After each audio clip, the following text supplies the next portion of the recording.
Hey, so I'm just going to jump straight into the video. There may be some of you that are looking to switch systems. Maybe you're switching from Sony to Fujifilm like I did about 3-4 years ago.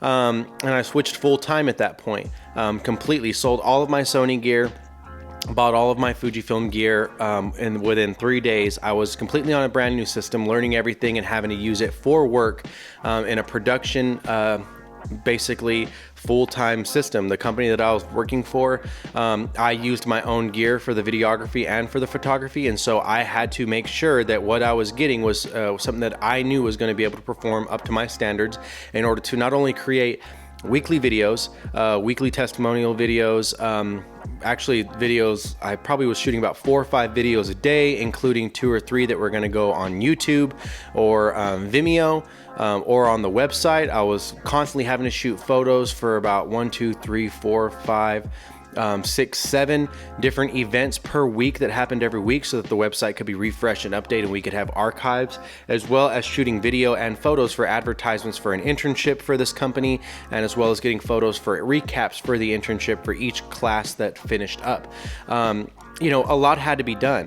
And so whenever I was making the move from Fujifilm to Sony, the X-T3 was available. I loved a few things about it. First off, the look. Second off, the weight. Third off, the price. The 3 things that I believe drive a lot of people to switch from Sony to Fujifilm. You know, it's gonna weigh less, so you can carry more things. You're not gonna have to carry around as big a bag. The price is completely, drastically different, so I can get better quality glass in the system and swap it out for basically better performing glass at a cheaper price. Sorry, I got a little bit jumbled up right there, but I can get better glass to the system at a cheaper price. Swap it out for my Sony glass, which to some may be beginner and may focus really well, but it just may not be their best glass optically. So that was something that I looked at as a benefit. And then the last thing was just the look. I liked the look and the feel of the Fujifilm cameras, and they made me want to, in my personal work, take photos and videos. I also liked the look of the colors from the shots that I was seeing, and it was something different about it that made me kind of want to jump in and do it. So a few years ago, I completely made the switch. And I just want to tell you about a few things that you're going to be looking at when you make the switch, especially if you're someone doing professional, day-to-day, 9-to-5 videography and photography. The first thing I want to just get out of the way is the fact that no, the autofocus is nowhere near as good as Sony. And at that time, I would probably compare the X-T3 to what the A6300's focus system was like before the A7 III dropped and everyone got the firmware updates. So it's not that it was bad, but it's just not up to par with Sony. Even right now, it's still not up to par with the eye autofocus system of the A7 III, even on the X-T4. The XS10 actually has a really good autofocusing system with a new algorithm, and it actually will do tracking for the back of your head and things from what I've seen for whenever people turn around and turn forward. It jumps right back on the eye. It does a lot better job in the X-T4, but even back then in the X-T3, it was not near the same. Was this a problem for me? No, because I was doing a lot of talking head. And even more, I was doing a lot of photos of people who were in public speaking and events and event photography and things. So having this smaller camera was good for me because I'm carrying this thing around my neck all day with a Peak Design leash is what I bought for it. And even whenever I had the giant strap for it, it still was pretty heavy and hunky. Now I had a co-worker, my manager actually had an EOS R, and this tells you how good my Fujifilm was. I already shot everything on S-Log3 for Sony, period. I shot everything with it. All of our announcements, all of our B-roll, all of our recaps and things like that, that's what I used. The EOS R was something that he would try to use in conjunction with it, but I believe it had Canon Log 1 and just wasn't working. It wasn't that easy to grade for him. It didn't get the same things. So, you know, he would just use it for photos, and kind of seldomly. It was kind of surprising at one point how seldomly he used it. Now, he didn't like the idea of the Fujifilm camera because of the APS-C sensor. He really didn't like it. He was kind of freaking out about it. He thought that was going to be a move down. Of course, you know, he was someone who really worried about specs of everything. You know, you're moving from the Sony, which has this, and this, that, and the other. And the only thing I could say was, it's okay, I just know how to work this camera. And that's the biggest thing, is if you don't know how to work with grading with F-Log, and the reason why I switched it was because I like the look of this Fujifilm HLG. If you don't know how to grade an F-Log, if you don't know how to use grade an HLG, you know, it might be an issue. And if you're shooting regular profiles, you may not want to make the switch, because there will be a huge difference whenever it comes to your color and whenever it comes to your lighting. Now, at this company, I was using huge Kino flows for front light and backlight, and I had some nice Fresnel lights that could be hung up and mounted everywhere to be able to light everyone. And I had ample lighting. I could get lighting wherever I wanted to. I had colored lights. I had different areas. There was a 50,000 square foot facility where I could go in different areas and record different things. The sound may have been horrible in there, but at least it was going to look good. And so I didn't really have to worry about basically the lighting part of it. But if you're someone who struggles with lighting or doesn't have the necessary lighting to be able to constantly light your videos in a manner that looks consistent, that looks fluent with everything, and also will benefit you for HLG and log, I would maybe stay away from switching systems and stick with what you know. But the long story short with this, there was no fall off in production quality from Fujifilm or from Sony to Fujifilm. Everything worked the same. I had the same amount of I/O ports and everything on the X-T3. Nothing really changed. The preamps I found in the Fujifilm were a little bit better than the Sony preamps. But then again, I recorded everything in, you know, externally. As far as for video and production quality, no one could tell the difference. I wasn't shooting at 10-bit, even though we had a video devices monitor and external recorder. Didn't ever use it. That was actually used more on the EOS R for recording long form video. He did that where he recorded a couple of them, but even that didn't last long.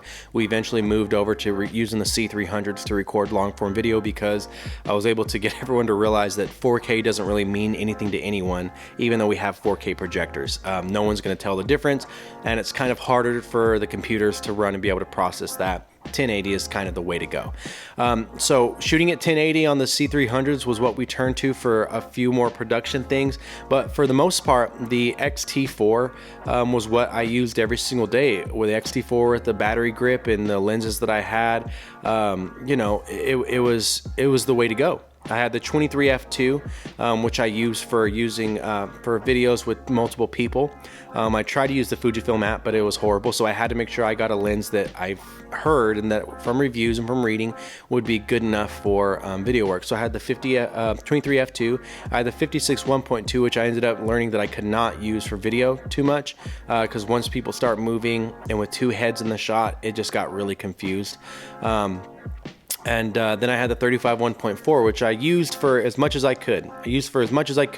But I mostly only used that for portraiture and things like that, and stuff during services and events. And so the last thing I want to bring up, so I've already talked about the differences between the autofocusing system and the difference between the video, is photography. And the photos out of the Fujifilm X Pro 3, I will tell you right now, there was a little bit of an issue at first whenever I was switching over. I got so used to the autofocus on Sony that I basically would just, as long as they're in the frame, I could go and just spray and pray.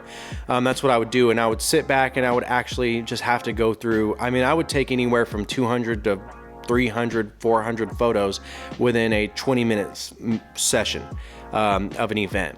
And when I tell you that I had to go through and curate all these photos and I hated it, I'm telling you to where I hated every single moment.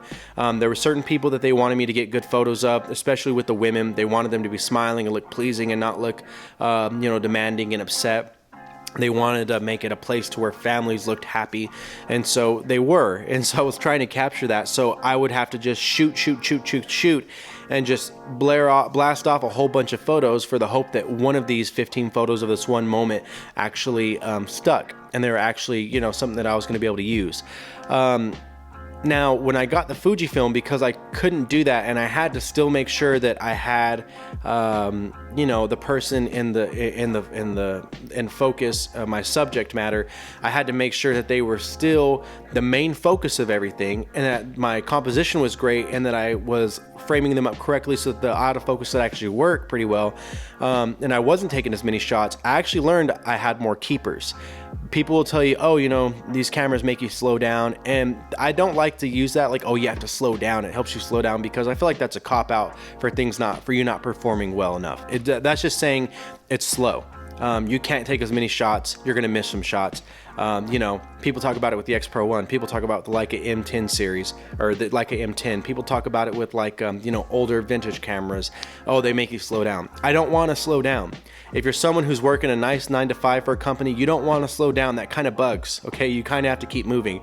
It didn't slow me down. What it did was it made me more aware of my composition and where I was framing up my subject. For example, if I'm sitting on the right side of something and I know my subject, you have to learn your subjects, and I know when they walk across, if I'm sitting more center right, and I know when they walk from left to right, they're always looking to the right side. Okay, I'm going to move my focus zone over here to the left side of my frame, so I can have them in the left side of the frame, so they're looking out the right side. There's a lot of movement. I can put a quote, graph, text, whatever I need to do right beside them. Autofocus would hit, it would work every single time. Things like that, to where I had to basically go back to doing what I used to do before Sony, where every part of the frame out hit. I learned that with the Fujifilm system, having zone focusing and the eye turned on, and me putting specifically to each zone would do better. And so that's what I did. That's how I was able to get more out of my Fujifilm system. And whenever I started doing that, it seems like, oh, that's one extra step. But really, I didn't give a damn, because at the end of the day, I can't have excuses. I'm the one that switched systems. I have to just be able to perform. And at the end of the day, I performed. Nothing really changed. The camera quality didn't change. The only thing that did change is they like the way that everyone's skin looked on photos. And that's something that I've talked about before. But it really did a great job with that. They really liked the way the photos looked. The videos looked fantastic still. No one really would be able to tell that it was an APS-C. The videos look fantastic still, and no one would really be able to tell that it was an APS-C sensor. And I mean, no one was able to tell outside of my manager that it was an APS-C sensor. And I want you to think about that. The quality was so good, especially when you have the right lighting. And I will tell you, I will say this over and over and over again. If you have any camera with log in it, no matter if it's 1080 log, 4K log, 8K log, your lighting is what matters most. Period. Your lighting is what matters most. Your lighting can kill you, it can make you, it can break you, it can set you up, and it can pull the rug out from underneath your feet. Your lighting matters more than anything else, because it has to be not perfect, but it has to be there. Your lighting has to be there for it to be a full, good-looking shot, whether shooting an HLG or an F-Log. And so that's one thing, because even if whenever I shot with Sony, I had some issues with shooting S-Log with Sony. The first time I shot S-Log 3 was a complete failure, to where I had to go back out and reshoot the whole video again because I underexposed.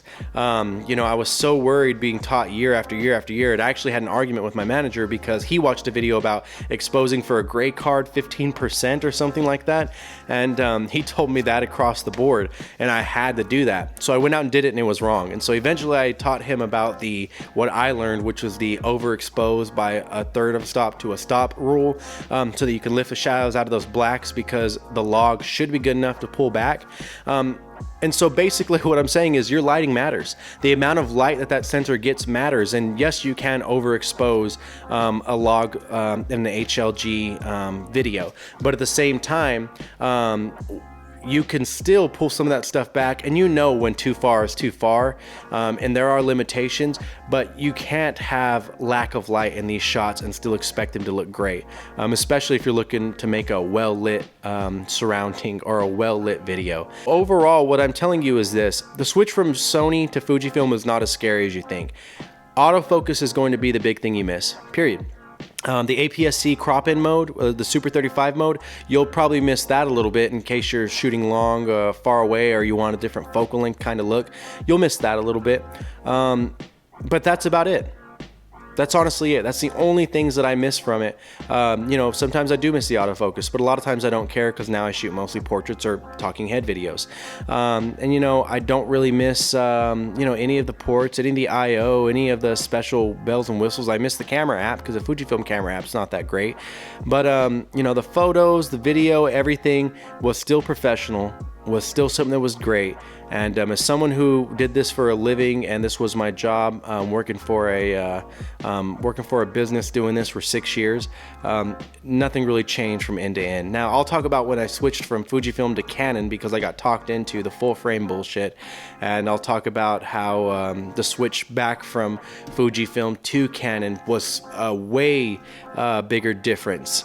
The switch back from Canon to Fujifilm was a way huger difference, just because you know, a lot of the stuff, man, you don't know what you miss until you don't have it. So but that's it. If you're switching from Sony to Fujifilm, just some things I'd like you to understand and think of.